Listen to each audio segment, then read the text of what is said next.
Let's say a very good morning to Peter Hitchens. Peter, how are you? Not quite sure I can hear you. Are you there? You can't hear me? Oh, yes, there we are. I can hear you now. I don't know what's going on here anyway. Yes. Well, good morning, and I'm glad you can now hear me. Yes, I can, absolutely. Welcome to the last week of the election campaign, which I think you've more or less described as trivial and not really having had any real substance. Well, It's I think true, we're on the eve of what could be one of the biggest changes in the way this country is governed in its history and in my lifetime. And yet the election proceeds on the basis of nothing important at all. Everyone just says, oh, well, I'll fix the health service, which we know they can't. Right. I'll fix the national defences, which we know they can't. I won't raise your taxes, which we know is not true. Right. And that descends into arguments about whether people have placed bets, yes, which again have nothing to do with the future of the country or the ability of the parties to govern it. I'm just astonished about this. I did take part in a debate last night. I didn't, which is why I didn't see the Starmer-Sunak showdown last night. One of the things I pointed out, I said I had spent an awful lot of time reading the Labour manifesto, and it's an empty document.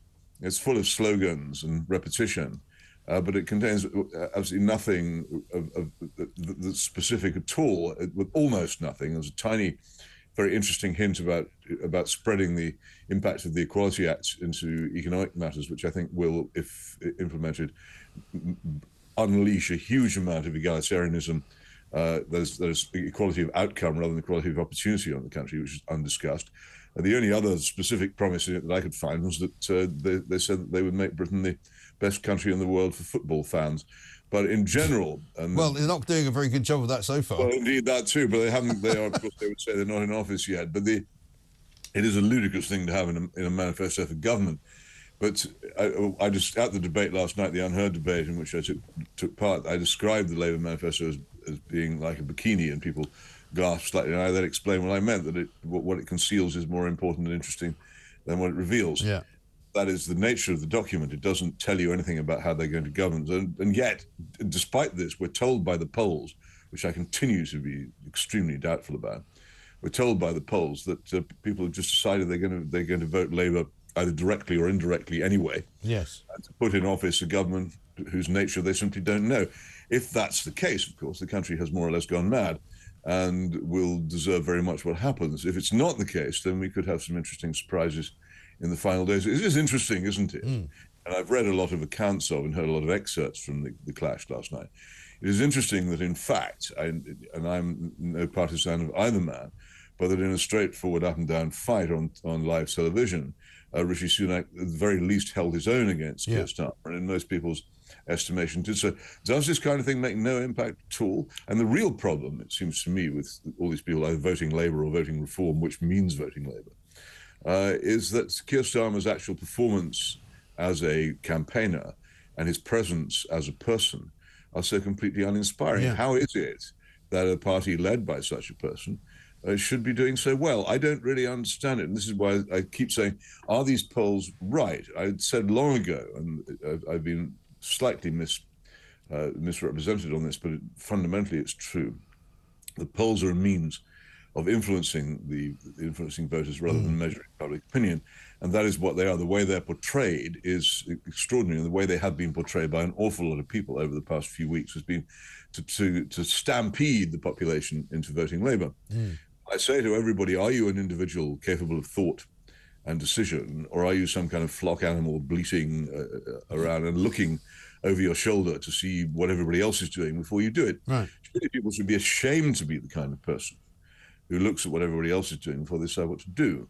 They should consider the facts and say, am I actually being offered a serious, believable prospectus of what's going to happen?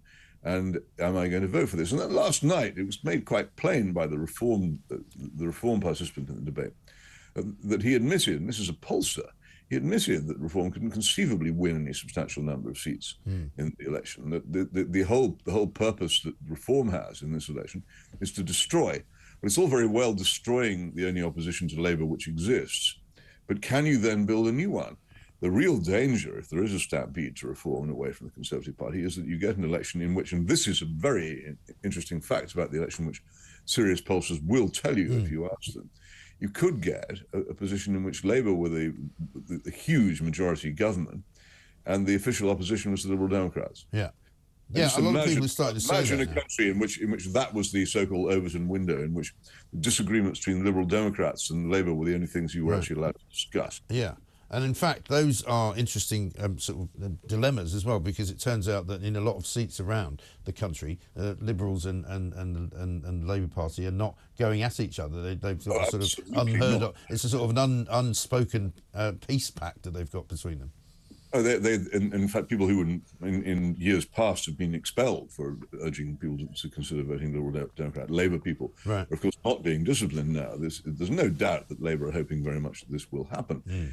And it's a serious possibility if the Conservatives do face the wipeout that the polls predict, which, as I say, I'm not sure about, but if they do. And so there's people who say, well, if you vote Reform, then in 2029 we'll have another go. But from what position?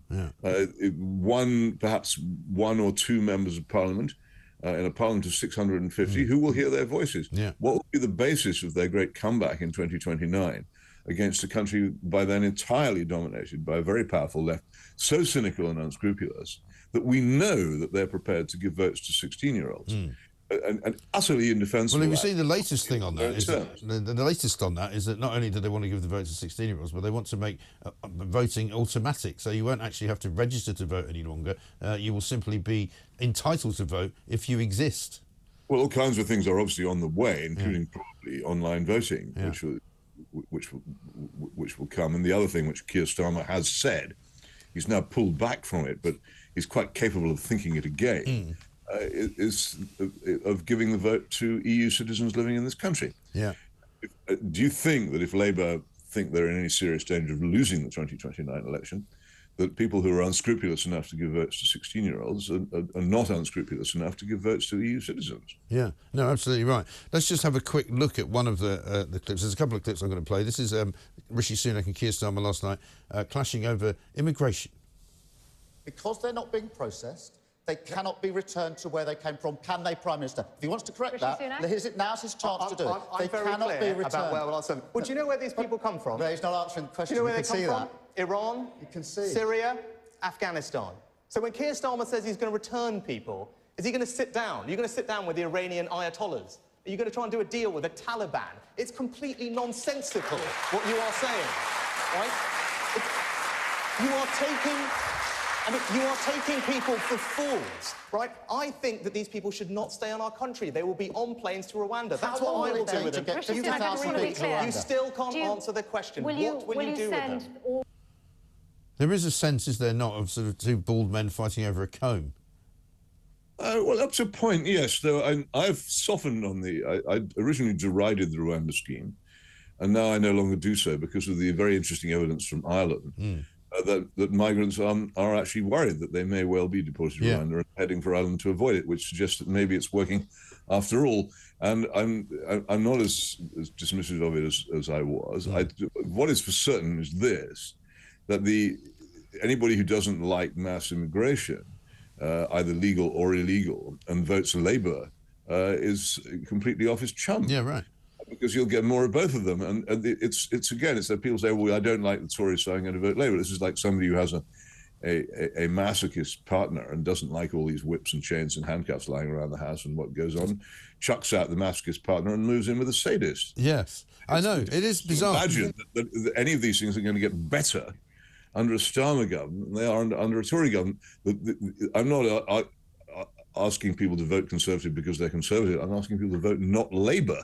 Because a Labour government will be worse. This is the thing people have to grasp. I heard someone on BBC radio this morning in a box saying, very interesting, that he had to learn to vote against rather than for. And I think this is a very intelligent thing for people to do, to recognise they're not going to get what they want, and that the main thing they can do with their vote, which is a very rare occasion when we have power over politics, the main thing you can do with your vote is to stop what you don't want. Rather than try. But of course, there's a lot of people who are going to vote Labour who were doing so because it's exactly what they want, and they want Labour to be in power, and they think that Labour will do a better job. Good luck to them. It's a free country. But what is crazy is so many people joining them in voting Labour who do not want, will not want, and will hate the government they then get. Obviously, there are people who like Keir Starmer's policies and want that sort of government. That's the sort of country we are. There are many people who feel that way. That's if there is a genuine majority of people who want a Starmer government, if they can find out what it's going to do, which is quite difficult, then that's democracy for you. There are millions of people voting for a Starmer government who are against everything that it will do. It's as if. But of course, you've taken quite a lot of heat over the weeks, haven't you? That you've been saying this from people who say, "But hang on a minute, are you really seriously saying people should vote for Rishi Sunak after what we've had for the last 2 years and what we've had for the previous sort of 14?" No, I'm saying I'm really seriously saying don't vote for Keir Starmer. If you don't like Rishi Sunak, then Keir Starmer will be the same thing, only worse, and at a higher temperature and a higher octane. Whatever your response is to Rishi Sunak and the Tories, and I have for 20 years now been saying that the Tories are a useless party.